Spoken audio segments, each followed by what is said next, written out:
When I went to InvestFest, it really changed what I thought what could happen, because what can happen already has taken place. Then when I was in the environment, when I was in the room with 20,000 people, it showed me what's possible. And it's possible because they believed in themselves and they built consistency. See, I took something away from InvestFest that a lot of people probably didn't. There was 20,000 people in this room, and I walked from the front to the back to the left, back to the side to the other side, and it was so many people. It was so many people that wanted more for themselves because they believed in what the process was. And the process was it was earn your leads, was InvestFest, starting with a thought, starting with the camera, starting back in 2019, and it showed me what's possible if we can stay consistent. Work hard today. Work hard today. Work hard and believe in yourself.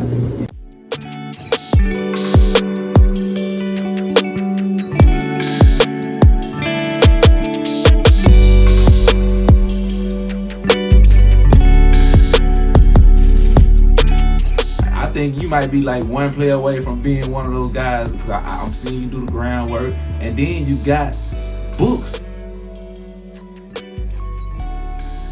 But as I'm accepting, as I'm learning, I realized I wasn't the only one going through this. But as I'm not the only one going through this, I realize there's more people that's dealing with problems. And I feel like this is a subject that never grows old, never goes out of style. We never seem to master it, but there's always great tips to help us. What are your secrets? A lot of times we have to know ourselves, but it's identifying who we are that helps us grow. Our pain, our trauma, our past help us identify our dreams, our purpose, our reasoning. But it's the will to accept what has happened.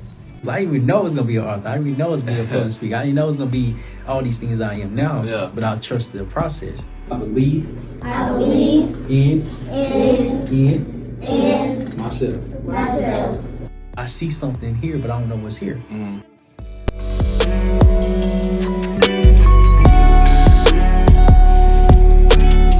Hey, what's going on, everybody? My name is Terryl with the Humphrey, and welcome to another episode of Failure is Knowledge. Here at Failure is Knowledge, we grow to the best version of ourselves because we have to identify what we have been to go where we don't even know. If this is your first time here at Failure is Knowledge, make sure you like, make sure you subscribe, and wait towards the end to leave a comment on what your biggest takeaway from InvestFest, what your biggest takeaway was from InvestFest. And it was so incredible to see so many people that believed in themselves. I had a different perspective going in because I didn't know what to expect before it even started. I was talking to my lady. I was wondering, like, well, how are we going to take advantage of this? How are we going to seize the moment? How are we going to seize the opportunity when it get presented? We was going back and forth, and it was showing me that you can't seize the opportunity if you're not properly prepared. I didn't know how to prepare because I knew there was more that I was preparing for. It wasn't that I was just going to meet 20,000 people. It was the fact that I was just going to be in the environment to see what's possible. I learned this lesson when we arrived there. I'm like, oh, okay. The InvestFest was so organized because they had staff, they had a team, they had merchandise, they had clothes, they had so many different things going on. Vendors, food trucks, performance, entertainment. That takes a lot. That level of performance that was taking place is from trial and error and learning from their previous years. See, it was so special for me to witness greatness because greatness was made at InvestFest. Here's why it was made, because there was so many people there full of excellence. I didn't understand what excellence was, so I had to look up the definition. The definitions of excellence is the quality of being outstanding or extremely good. Now just imagine if black excellence was right in front of that. That's when I recognized, I'm like, oh, okay. Excellence has more to do with just it being a word. There's a process that we don't see, that greatness is being developed from us being consistent. InvestFest showed me why being consistent is important, because when you're consistent, 20,000 people will support you. not just 20,000 people, but more than that. It was just 20,000 people at the event. It was just so many people there that understand what the movement was. The movement was belief. When you believe in yourself, this is what can happen. This is my takeaway from it. I learned that if they can do it, why can't we do it? If they can do it, why can't I do it? See, I just have to learn. I have to be willing to learn, not only learn, but have a system and team around everything that I'm doing. See, people say you should have a team. People say as an entrepreneur, you should not be doing things by yourself, but nobody explain how to get a team.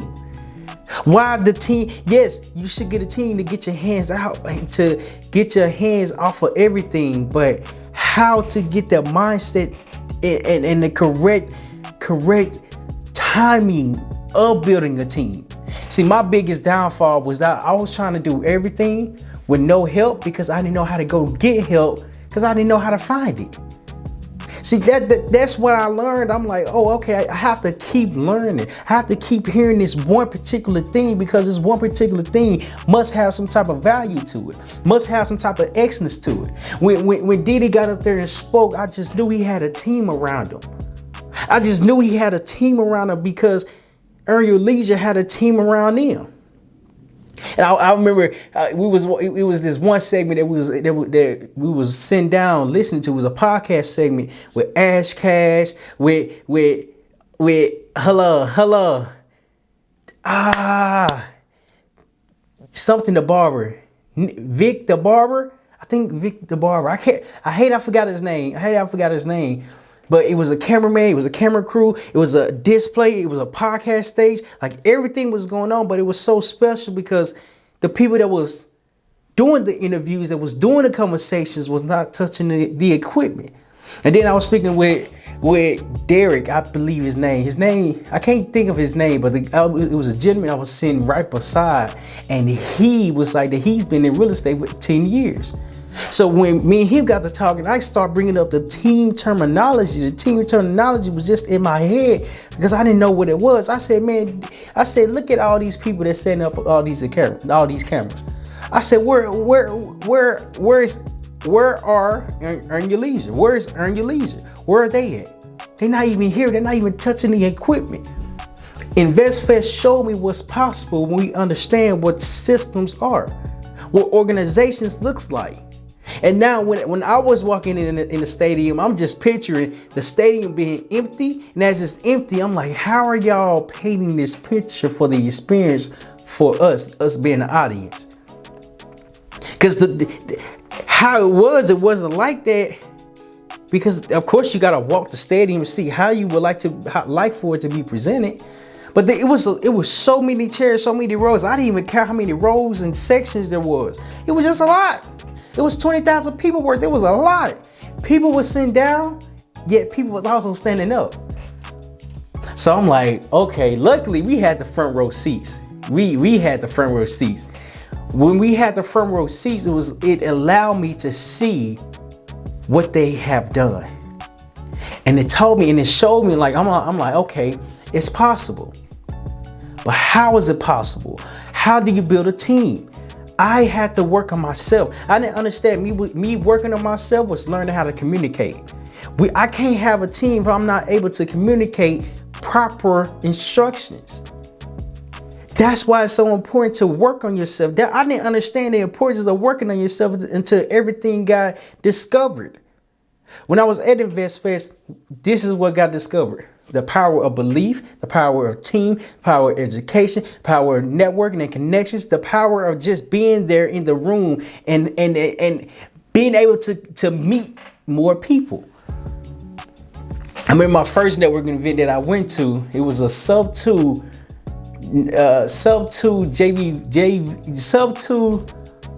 real estate event in San Diego, California. And when I went there, I didn't know what to expect.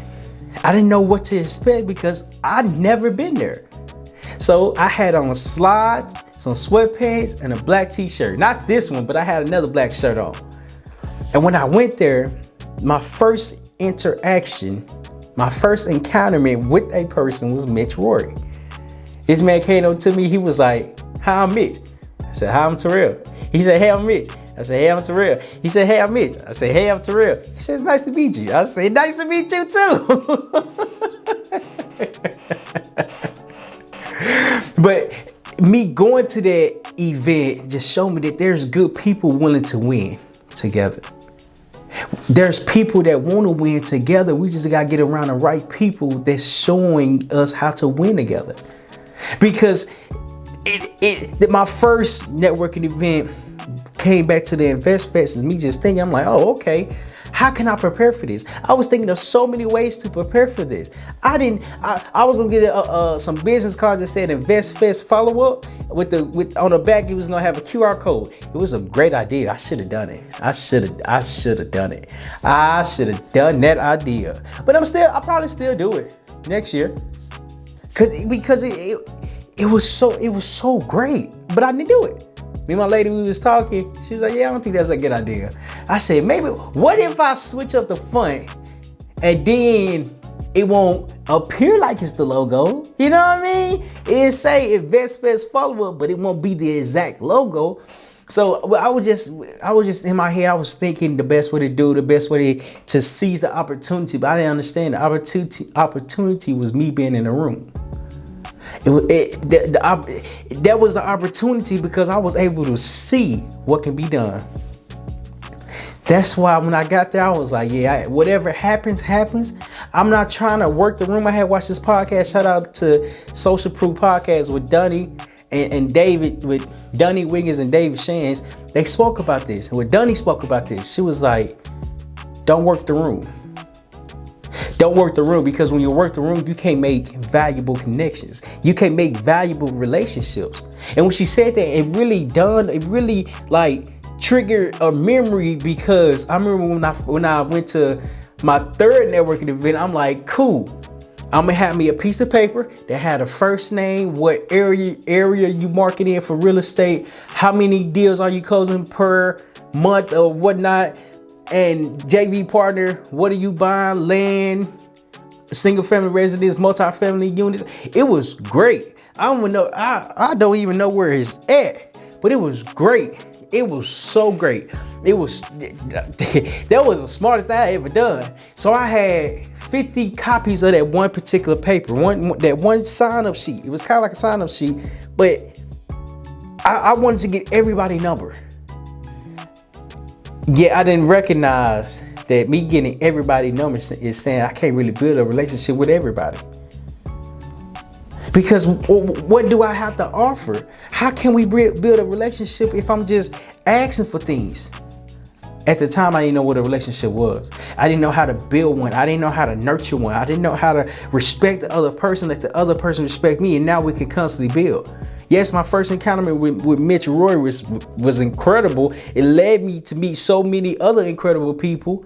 It led me to work for my mentors, Mike and Brigadio and Steve Anderson. It opened the doors to so many opportunities because I was able to learn and establish a relationship in the beginning. That's when I was like, yeah, maybe I shouldn't do the sign-in sheet, because the sign-in sheet too much. It's a great idea, but it's kind of too much because I don't know how to like maneuver around, know how to take advantage of this yet. I don't know how to. I'm learning. But it told me, I'm like, oh, okay. Having a lot of people information with no way to reach out. with nothing to offer, nothing to serve them. How can it be beneficial for both parties? So I was like, yeah, I love the idea. The idea was great, but it was too soon for it. It was too soon for it because I wasn't in a position to take advantage of it, to build more relationships, because I didn't know how to nurture them. I didn't know how to understand them. That's why I've learned when I went to Invest Fest, they was big because they know how to build relationships with people.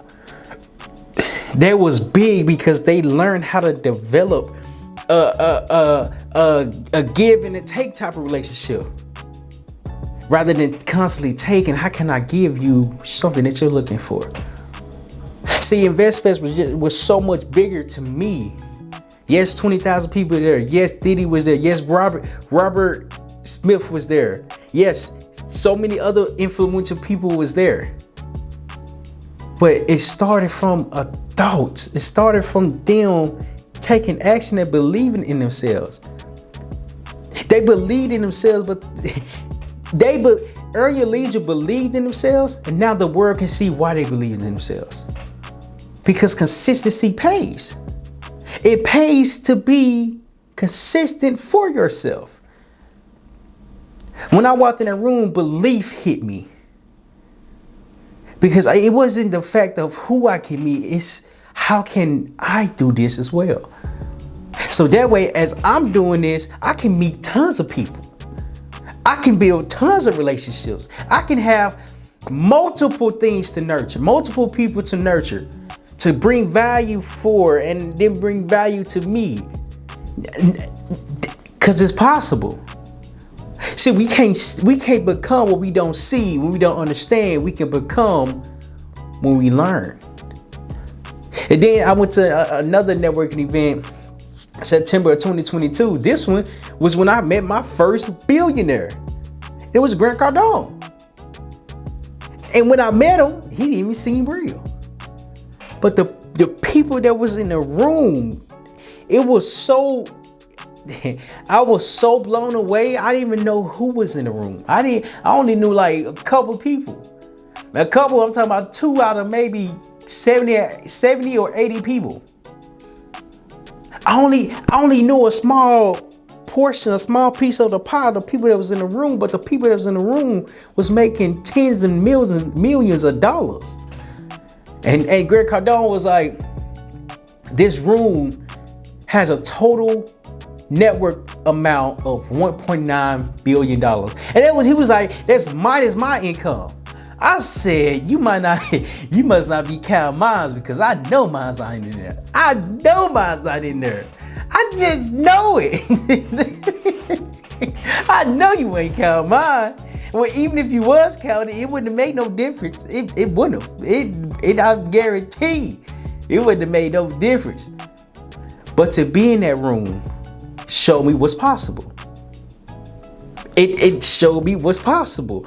He made a statement that was so incredible. I didn't understand it at the time. Now I'm starting to understand it a little bit more. He said his biggest regret from him doing business maybe 10 or 15 years ago was that he was trying to do everything by himself.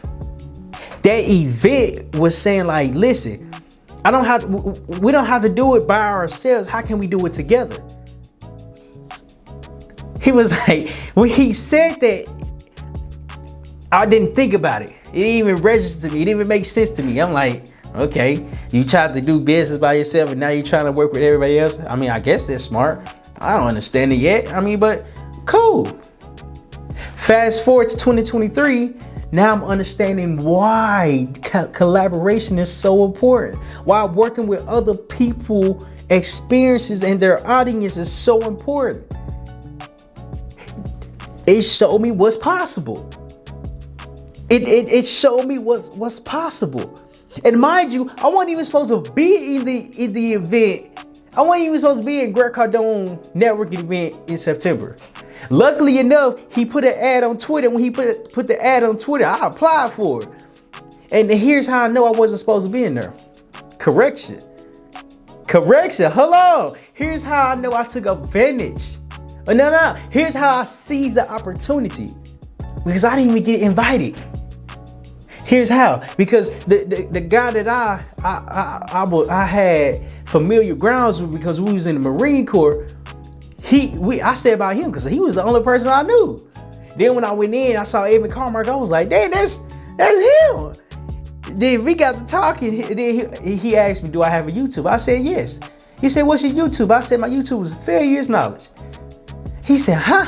I said, yeah, it's just Failure's Knowledge. It's just one word. He said, man, that's confusing. Evan Carmark said, that's confusing.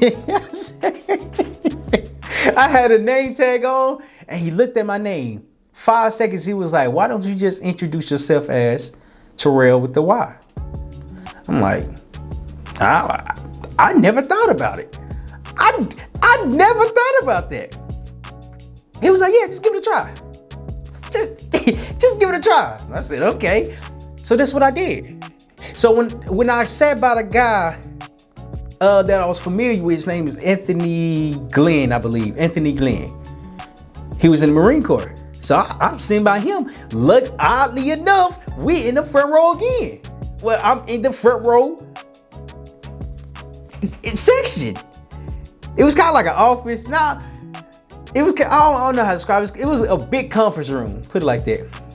And we're in the front of where he's speaking, of where they're speaking. Because Graham was the only one speaking. P. Vargas, Brandon Dawson, Elena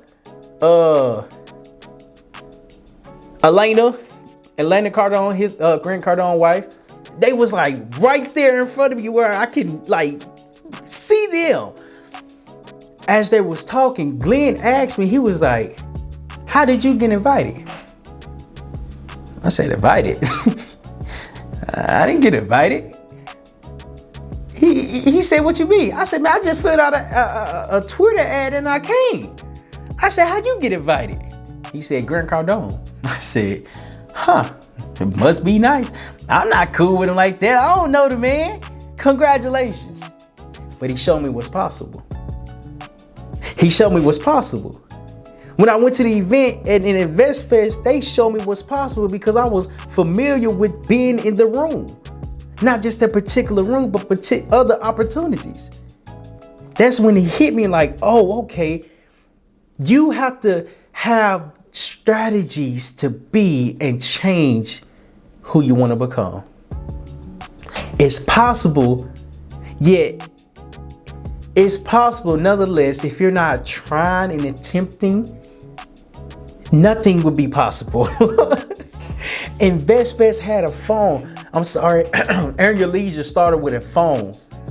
In 2019, they started recording on their phone. Grant Cardone started changing his life when he was 30 years old. Nonetheless, they believed in themselves, which causes everybody else to believe in everything that they're doing. So when I went to InvestFest, it showed me what's possible because what's possible has already been done.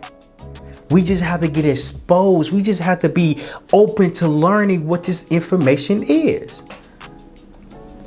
And it's so important to recognize that when you go in a room with no intention, when you go in a room with an open mind, when you go in a room just to be there, countless of things can happen.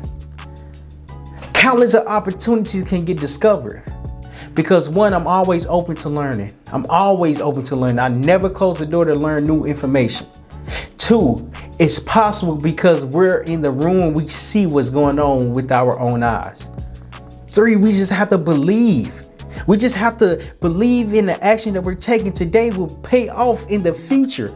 It's not going to pay off tomorrow because tomorrow, there's no such thing as overnight success. Furthermore, there is a such thing as consistent success. Because if you're not consistent, how can you be successful? Because it's possible to recognize that it starts with you. It starts with me, so I have to continue to do everything that I'm putting my mind to. Because it's possible. It's possible. Because I saw it. I understand more now than I did before. And it's the best lesson that I ever learned because I'm understanding how it's possible. If you enjoyed this video, leave in the comments on your biggest takeaway on how InvestFest taught you, or what did InvestFest teach you. And also, if you'd like to learn how to develop personally, click this video right here for more videos to watch, and I'll see you there.